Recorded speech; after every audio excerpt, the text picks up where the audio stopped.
এসছেন আমাদের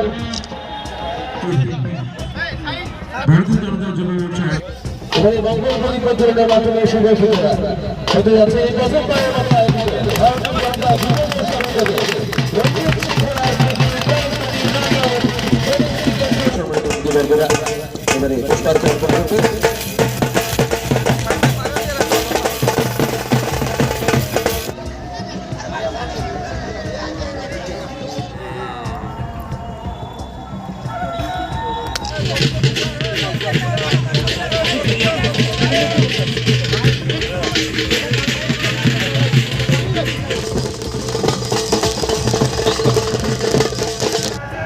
এই মাঠে প্রত্যেক বছর কোনো না কোনো খেলা এখানে আয়োজন করা হয়ে থাকে।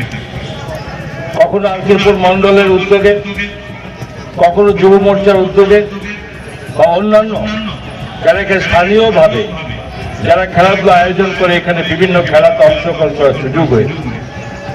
স্বভাবত মানুষের স্বাভাবিক দৈনন্দিন জীবনের সঙ্গে সঙ্গে দৈনন্দিন কার্যক্রমের সঙ্গে সঙ্গে তাদের রেসপন্সিবিলিটি বাকি সব কিছুর সঙ্গে কিছু একটা অন্যতম কিছু সঙ্গে যুক্ত থাকতে হয়। খেলাধুলা এমন একটি জিনিস যার মাধ্যমে যে একের সঙ্গে অপরের একটা সম্পর্ক তৈরি করা, একটা হিংসা বিদ্বেষ থেকে দূরে সরে থাকা এবং একে অপরকে একটা আন্তরিক একটা সম্পর্কের মধ্যে সৃষ্টি করা, এটা একমাত্র মাধ্যম খেলাধুলা। এবং এই খেলাধুলা প্রতিটি মানুষের কাছে এখন প্রয়োজন। আমরা দেখেছি এই খেলাধুলার মাধ্যমে সঠিক শরীর সংগঠন ঠিক রাখা এবং একটা আলাদা যে একটা সময় এবং ভালো কাজে ব্যবহার করা, এটা অবশ্যই সেটা তো প্রয়োজন। আপনারা সকলে জানেন যে ভারতবর্ষের যশস্বী প্রধানমন্ত্রী নরেন্দ্র মোদীজি যে ভারতবর্ষের অগ্রগতির সঙ্গে সঙ্গে যে মানুষকে, বিশেষ করে যুব সমাজকে যেখানে তাদের শক্তিশালী তাদের শারীরিক ক্রিয়াকর্মের মাধ্যমে তাদেরকে তৈরি করতে হবে। আজকে আমরা এর মাধ্যমে সমস্ত স্কুল কলেজ থেকে শুরু করে বিভিন্ন ক্লাব থেকে শুরু করে এনজিওর মাধ্যমে সে কাজকর্ম সমস্তভাবে দ্রুত বইতে গিয়ে চলেছে। আমরা যে এই যোগার মাধ্যমে সারা ভারতবর্ষ নয় সারা পৃথিবীতে একটা অন্যতম আকর্ষণীয় বিন্দু তিনি তৈরি করেছেন, যার মাধ্যমে আজকে সকলেই এই কাজের সঙ্গে এই কর্মের সঙ্গে সবাই যুক্ত থাকে। স্বাভাবিকভাবে উদয়পুর এক প্রাচীন শহর এবং এই শহরের মধ্যে এক সাংস্কৃতিক শহর বলে আমরা সকলে জানি। আজকে খেলাধুলার সঙ্গ বিভিন্ন সময়ে বিভিন্ন প্রতিযোগিতা উদয়পুর তার থেকে পিছিয়ে নেই, সমস্ত এগিয়ে চলেছে।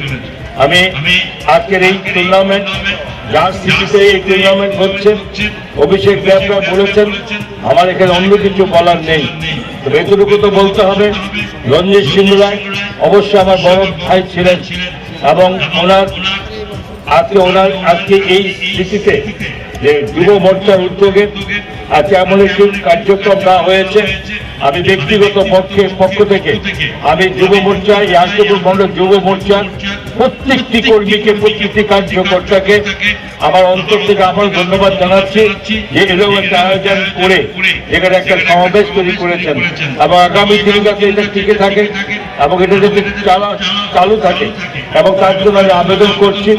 এবং তার সঙ্গে যারা এই টুর্নামেন্টকে পরিচালনা করার জন্য যে সমস্ত সংস্থা বা যারা এর সঙ্গে যুক্ত তার সুযোগ পান, সহযোগিতা করেছেন, আমিও তার ব্যক্তিগত পক্ষ থেকে তাদেরকে আমার অনেক অনেক ধন্যবাদ আমি জ্ঞাপন করছি। শুধু এইটা নয়, আমার মনে হয় যখন যেমন সুযোগ প্রতিটা জায়গায় খেলাধুলার সুযোগ সৃষ্টি করা উচিত। আজকে উদয়পুর ক্রিকেট অ্যাসোসিয়েশন একটা সময় এখানকার সেক্রেটারি আছে, সমস্ত কমিটি সমস্ত সদস্যরা আমাকে একবার গিয়ে বলেছিলেন যে জামদুরি মাঠ ছিল ক্রিকেট অ্যাসোসিয়েশনের অধীনে, কিন্তু সেই মাঠকে বিভিন্ন বিল্ডিং বা বিভিন্ন করার কারণে ক্রিকেট অ্যাসোসিয়েশনরা সেখান থেকে তাদের আর সেটা তার খেলা চালাতে পারবে না।